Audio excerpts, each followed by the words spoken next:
বিয়েবাড়ির আনন্দ উল্লাস করে সবাই ঘুমিয়ে পড়ল আর বাস চলতে শুরু করল। ৩ ঘন্টা পর সবাই বাড়ি এসে পড়লাম। যে যার বাড়ির দিকে রওনা দিল। বাবা বলল গুড্ডু আর বৌদিকে এগিয়ে দিয়ে আসতে।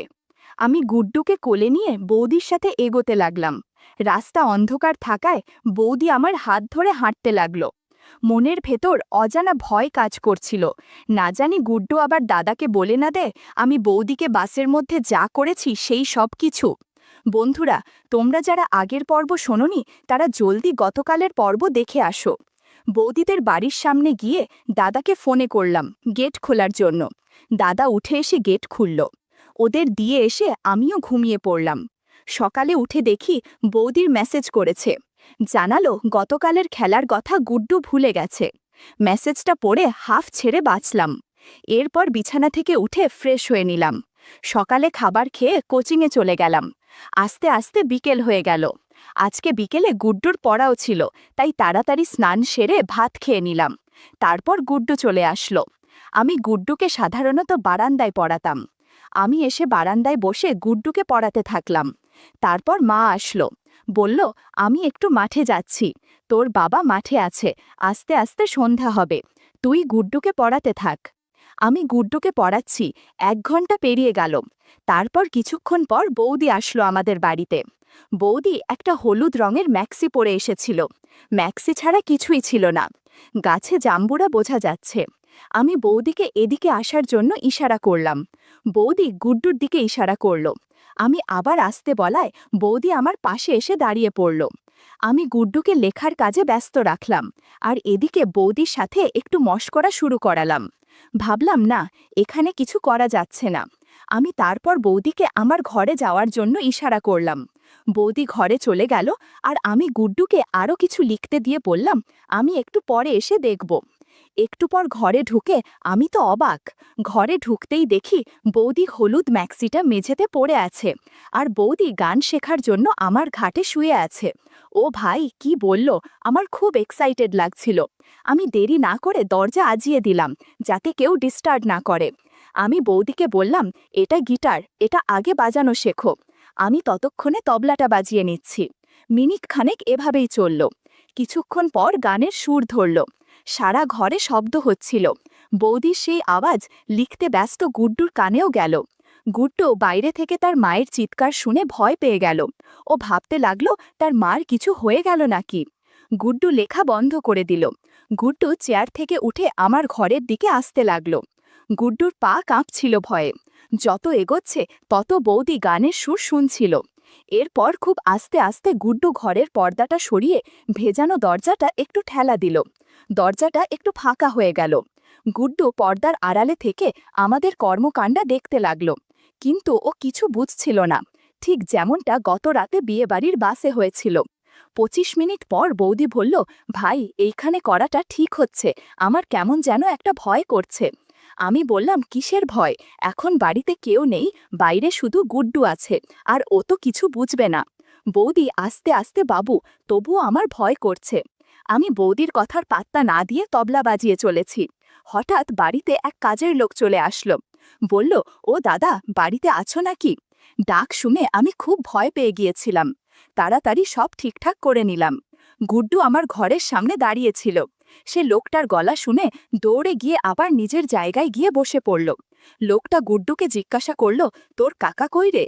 গুড্ডু বলল, কাকাই ঘরে মায়ের কথাটা বলতে যাবে, তখনই আমি বেরিয়ে আসলাম। বিরক্ত নিয়েই বললাম, কি চাই? কাজের লোক বলল, আগে তোমার বাবা আমাকে পাঠিয়েছে তোমাকে ডাকার জন্য, কি যেন দরকার আছে মাঠে, আর খাতা আর কলম নিয়ে যেতে বলেছে। আমি বললাম, আচ্ছা তুমি যাও, আমি আসছি। লোকটি যাওয়ার পর আমি আবার রুমে গেলাম। গিয়ে দেখলাম বৌদি একেবারে স্বাভাবিকভাবে বসে আছে। বৌদির মুখে আমি সেই অসম্পূর্ণ আকাঙ্ক্ষা দেখতে পারছিলাম। সবই বুঝছিলাম, কিন্তু কি আর করার, কপাল খারাপ থাকলে যা হয় আর কি। আমি বৌদিকে বললাম, আমাকে মাঠে যেতে হবে, তুমি গুড্ডুকে নিয়ে বাড়ি যাও। বৌদি বেশ অগোছালো ছিল। এইভাবে বাড়ির থেকে বেরোলে যে কেউ কিছু একটা ভাবতে পারে, তাই আমি বৌদিকে আমার গামছা দিয়ে দিলাম। গামছা জড়িয়ে বৌদি হাসতে হাসতে রুম থেকে বেরিয়ে পড়ল। আমি মাঠে গেলাম। গিয়ে দেখি আলু মাপা হচ্ছে, তাই বাবা বলেছিল খাতা কলম নিয়ে যেতে। তারপর মাঠের কাজ শেষ করে বাড়ি ফিরলাম সবাই। ফ্রেশ হয়ে বিছানায় শুয়ে ফোনটা হাতে নিলাম। বাড়িতে মন টিকছিল না আর, তার উপরে বৌদিকে সন্তুষ্টও করতে পারলাম না। এই সব ভেবে ভেবে রাতে ঘুমিয়ে পড়লাম। সকালে মার ডাকে সাড়া পেয়ে ঘুম ভাঙল। ঝটপট উঠে ফ্রেশ হয়ে নিলাম। আমার রুমে গিয়ে বই খাতা নাড়ছিলাম, তখনই দেখলাম বৌদিকে কলের পাড়ে দাঁড়িয়ে আমার রুমের জানালার দিকে তাকিয়ে আছে। তারপর আমি জানালার কাছে গেলাম, দেখলাম বৌদি আমাকে দেখে স্মাইল দিচ্ছে। সকাল সকাল স্নান সেরে একটা হালকা লাল ম্যাক্সি পরে দাঁড়িয়েছিল, চুলগুলো তখনও শুকায়নি। বৌদিকে ইশারা করলাম এদিকে আসতে, কিন্তু বৌদি ইশারায় বলল যে দাদা এখনো বাড়িতে আছে, তাই আমি আর কিছু বললাম না। আমি কিছুদিন একটু পড়াশোনা নিয়ে ব্যস্ত হয়ে পড়ি। দেখতে দেখতে 4 দিন পার হয়ে গেল। বৌদি আর আমার মধ্যে এই কদিন কিছুই হলো না। যখন একটু ফ্রি হলাম, এরপর থেকে আমি আর বৌদির সঙ্গ ছাড়া থাকতে পারছিলাম না। কেমন যেন দিনকে দিন আমি বৌদির প্রতি টান বেড়ে যাচ্ছিল। আমিও জানতাম যে বৌদিও মনে হয় আমাকে ছাড়া খুব কষ্টেই আছে। আমি আর থাকতে পারছি না বৌদি, তোমাকে ছাড়া, প্লিজ আজকে একবার তোমার দর্শন দাও। বৌদি উত্তর দিল, আজকে হবে না ভাই, কালকে তোমার দাদা বাইরে যাবে অফিসের কাজে, গোছাগাছ আছে। আমি মনে মনে খুব খুশি ছিলাম, কারণ দাদা বাড়িতে থাকবে না। কিন্তু বাড়ি থেকে কি বলে বেরোবো, কালকে সেই ফন্দি করতে করতে ঘুমিয়ে পড়লাম।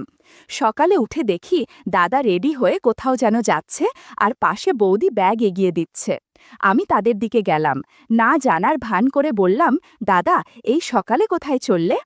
দাদা বলল, অফিসের কাজে একটু বাইরে যাচ্ছি, কাল সকালে 12টা নাগাদ ফিরব। বৌদি আর গুড্ডুর লক্ষ্য রাখিস, আমি চললাম।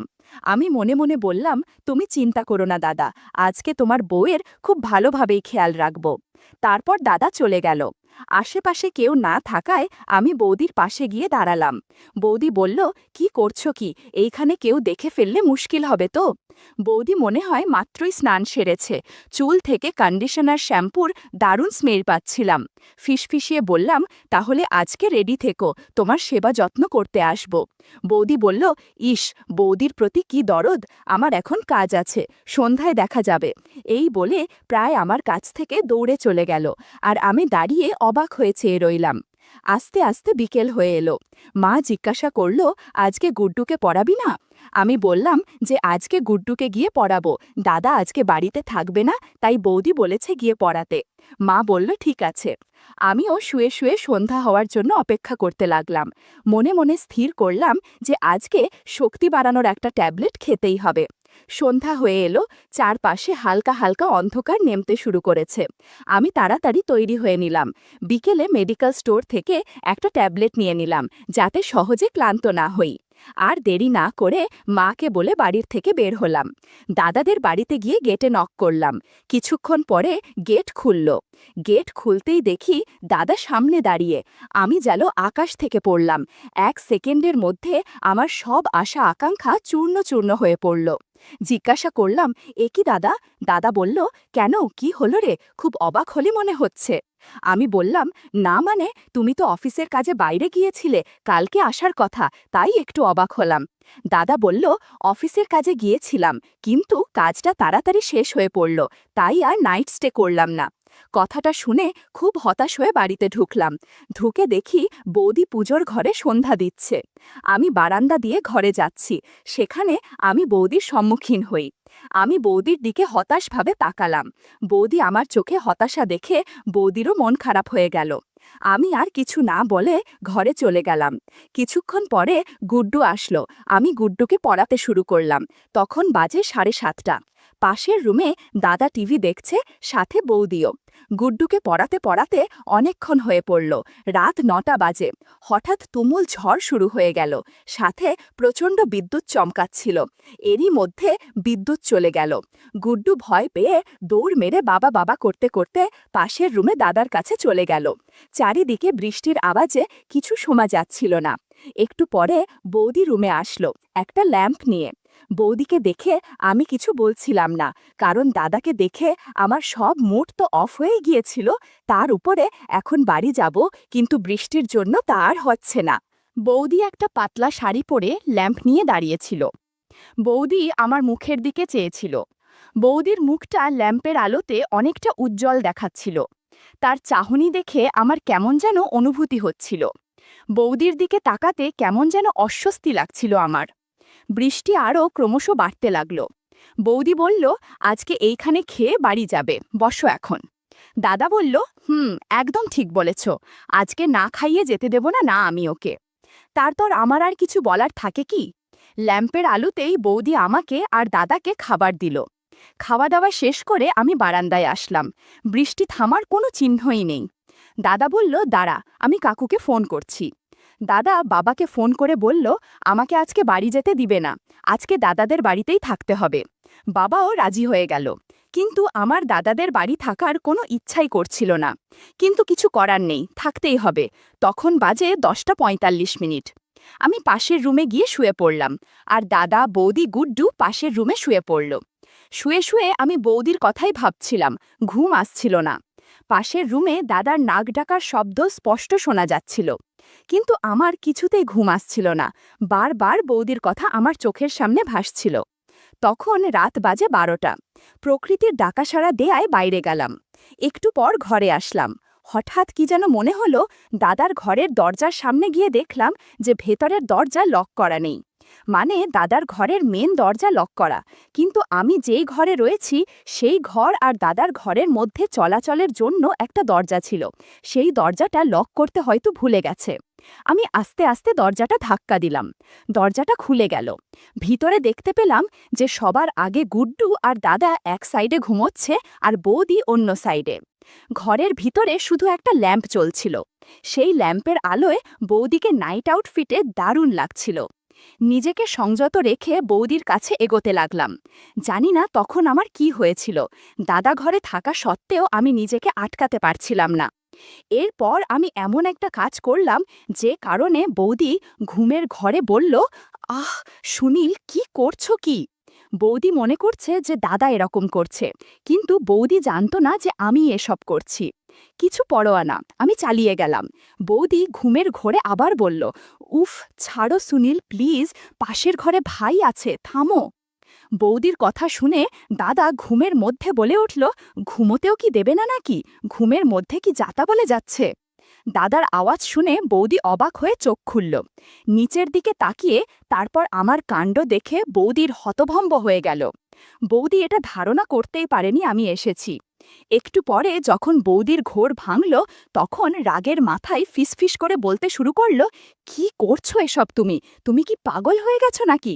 যাও এখান থেকে, প্লিজ যাও। আমি বললাম, আমার একা থাকতে ভালো লাগছে না। বৌদি বলল, তোমার দাদা ঘুম থেকে উঠে পড়লে সর্বনাশ হয়ে পড়বে, প্লিজ যাও তুমি এখান থেকে। আমি বৌদির চোখের দিকে চেয়ে প্লিজ প্লিজ বলছিলাম, কিন্তু বৌদি কিছুতেই রাজি হচ্ছিল না। অনেকক্ষণ রিকোয়েস্ট করার পর বৌদি রাজি হলো। বললাম, ওই রুমে গেলে দাদা কিছুই বুঝতে পারবে না। এরপর আমরা পাশের রুমে গেলাম বৌদিকে গান শেখাতে। প্রথমে তবলা বাজিয়ে নিলাম, এরপর বৌদি গিটার বাজাতে শুরু করল। মিনিট 10 যেতেই বৌদি বলল, প্লিজ ভাই, আজ এ পর্যন্তই থাক, তোমার দাদা উঠে পড়লে সমস্যা হবে। আমি বৌদির কোনো কথাই শুনলাম না, গান বাজনা চালিয়ে গেলাম।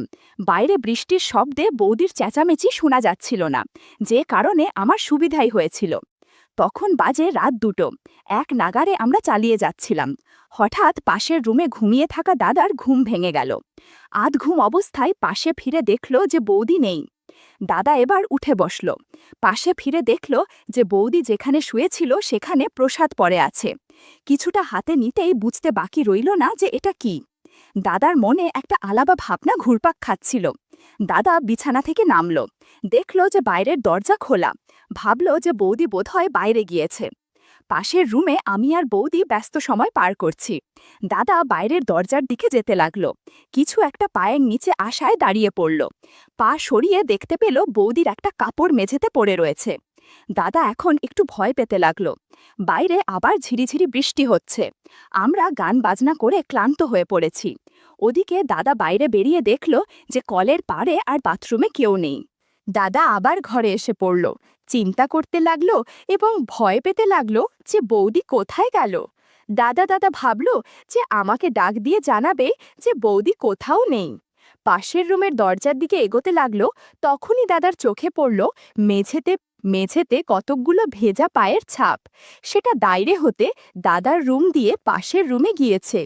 দাদার তখন হার্টবিট বেড়ে উঠল, মাথার মধ্যে নানান চিন্তাভাবনা ঘুরছিল। দাদা দরজায় কড়া নাড়তেও সাহস পাচ্ছিল না, তাই দরজায় কান পাতল। শুনতে পেল বৌদির চেঁচামেচির শব্দ আর কেমন যেন অদ্ভুত আওয়াজ। দাদা রীতিমতো চমকে উঠল, তার বুঝতে আর কিছু বাকি রইল না। দাদা বিছানায় বসে পড়ল, তারপর আবার দরজায় কান দিল, কিন্তু কিছু শুনতে পেল না। শুধু একটা শব্দই আসতে লাগলো, যখন কেউ হাতে তালি দিলে যেমন শব্দ হয় ঠিক তেমনি পাশের রুম থেকে আসতে লাগলো। তারপর হঠাৎ মুষলধারা বৃষ্টি শুরু হলো। দরজার পাশে দাঁড়িয়ে শুনতে চাইল, কিন্তু বৃষ্টির আওয়াজে কিছুই শুনতে পারছিল না। দাদা মনে মনে সিদ্ধান্ত নিল যে ওই ঘরে কি চলছে সেটা সে নিজে উদ্ঘাটন করবে। তাই সে নানান রাস্তা বের করতে লাগল। দাদা রুমের থেকে বের হবে, তখন তার চোখে পড়ল যে খাটের পাশে পড়ে আছে বৌদির নাইট আউটফিট। এই সব দেখে দাদার দম বন্ধ হয়ে আসছিল, কারণ ৬ বছরের দাম্পত্য জীবনে দাদা এই প্রথম এমন কিছুর সাথে সাক্ষাৎ হতে চলেছিল। ঘরের ভিতরে রহস্য উন্মোচন করার জন্য ব্যাকুল হয়ে পড়েছিল। আর এদিকে আমার কোনো হুঁশ নেই। দাদা আর দেরি না করে মুষলধারা বৃষ্টি থেকে বৌদির চেঁচামেচির শব্দ ভালোই শুনতে পাচ্ছিল। দাদা সাহস করে জানালার পর্দা ফাঁকা করল। ঘরের ভেতর একটা ল্যাম্প চলছে আর হাত তালির মতো শব্দ আসছে।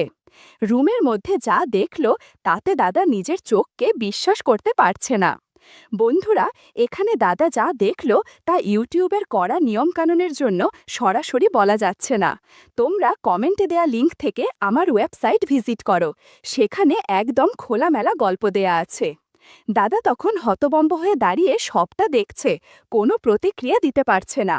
এরপর দাদা কি করল আর আমাদেরই বা কি হলো তা পরের পর্বে জানাবো, ঠিক রাত ৮টা ১৫ মিনিটে।